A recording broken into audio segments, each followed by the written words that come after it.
Subscribe कीजिए Rajiv Dixit speech channel को और दबाएं बेल का आइकन ताकि आपको मिल सके वीडियो सबसे पहले।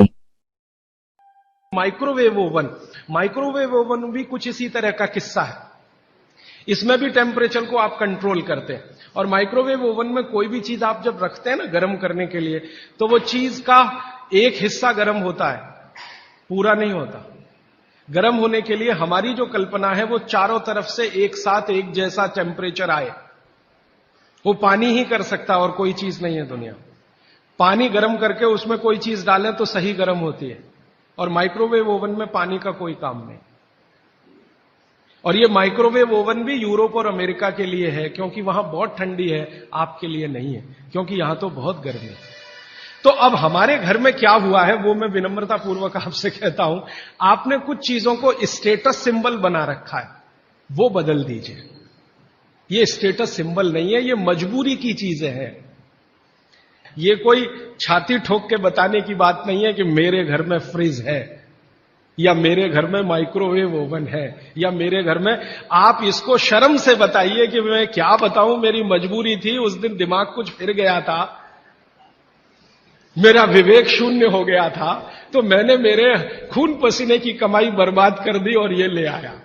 और ये चीजें आपके बाहर निकल जाए। ये जो 48 मिनट का कैलकुलेशन है, ये जैन दर्शन में भी है। जितने भी जैन साधु संत हैं उनके मुंह से आप यही सुनेंगे, पानी में 48 मिनट के बाद जीव राशि पैदा हो जाती है और वो जीव राशि फिर बढ़ती ही चली जाती है, करोड़ों से अरबों, अरबों से खरबों में चली जाती है। तो ऐसा पानी नहीं पीना चाहिए, क्योंकि जीव हत्या होती है और उसका पाप लगता है।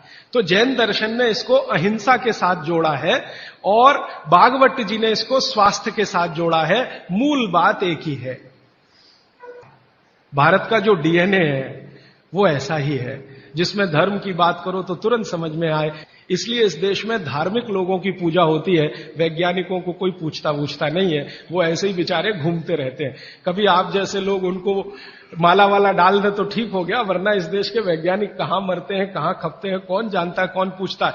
लेकिन साधु, सन्यासी, महात्मा इतने पूजे जाते हैं इस देश में, जिनके पीछे आप कुछ नहीं जानते, उनका इतिहास, उनका भूगोल, तो भी आप उनके चरणों में लौटते रहते हैं, क्योंकि डीएनए ऐसा है इस देश में।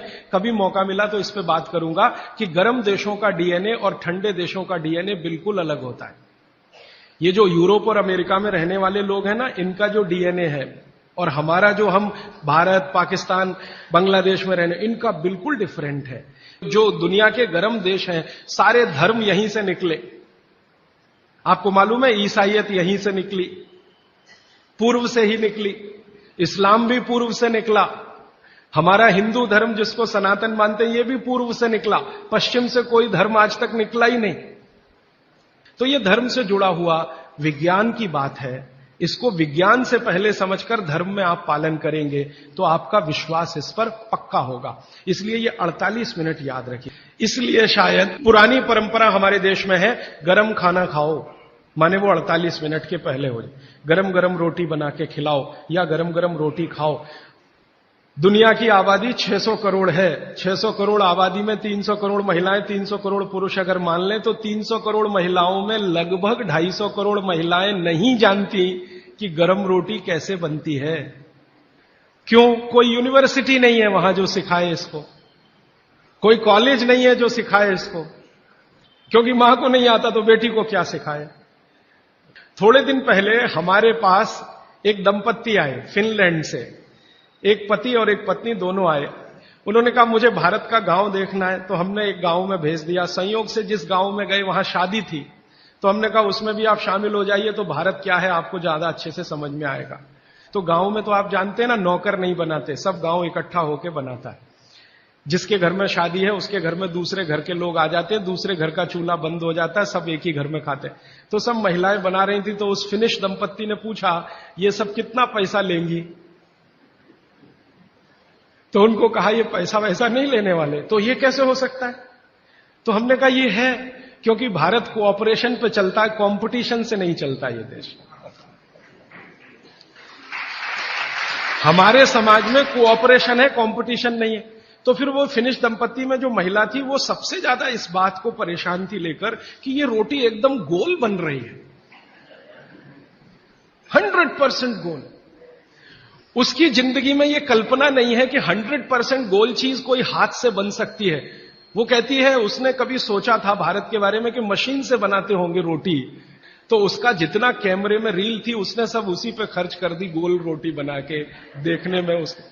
मैंने ये उदाहरण इसलिए दिया कि उनके लिए ये अजूबा है। और मैंने जब वो जा रहे थे तो पूछा आपको भारत में कौन सी चीज सबसे अच्छी, तो उनका ये जो रोटी है गोल, ये सबसे महत्वपूर्ण वस्तु है जिसकी वैल्यू हमारे लिए सबसे ज्यादा है, क्योंकि हम जानते नहीं ये कैसे बनती है। इसका मतलब है दुनिया के दूसरे देशों को नसीब नहीं है। तो आप समझ लीजिए कि आपके पास कितनी वैल्यूएबल चीज है गरम रोटी, और उसको आप छोड़कर ठंडी करके खाएं तो ये आपका दुर्भाग्य है, सौभाग्य नहीं। मैंने एक सिंपल कैलकुलेशन किया था कि पाव रोटी बनने के बाद और खाने तक 90 दिन निकल जाते। हमारे आयुर्वेद शास्त्र में भागवत जी कहते हैं कि पिसा हुआ आटा, वो ये कहते हैं कि 15 दिन से ज्यादा पुराना कभी भी मत खाना। 15 दिन मैक्सिमम, वो भी गेहूं के लिए। ये चना और मक्की और ज्वारी, इसके लिए तो 7 ही दिन कहा उन्होंने। तो अब आप बोलेंगे जी ताजा आटा कहां से लाएं? चक्की है, जिंदाबाद। हिंदुस्तान में हजारों लाखों वर्षों से आटा ताजा बनाकर रोटी बनाने की परंपरा है कि नहीं? जो माताएं यहां बुजुर्ग हैं, इन्होंने अपना गांव देखा होगा, अपने गांव के घर की चक्की देखी होगी।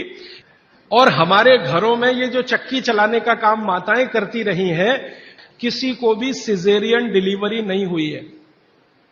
चक्की चलाने वाली माताओं के पैरों में दर्द नहीं है।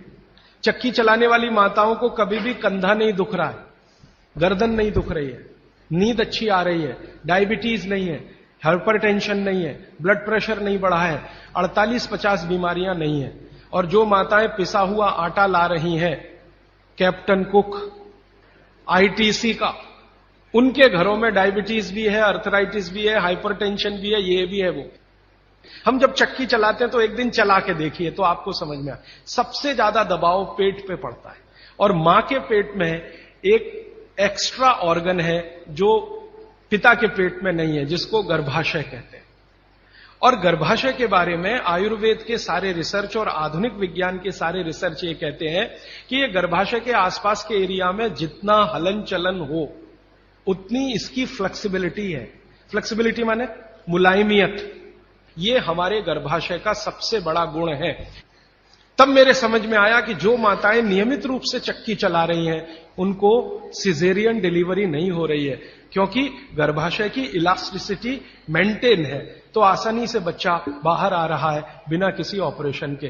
तब मुझे ध्यान आया कि हमारी जो पुरानी माताएं हैं उनके 8-8, 10-10 बच्चे होते थे, कभी सुना नहीं कि सिजेरियन।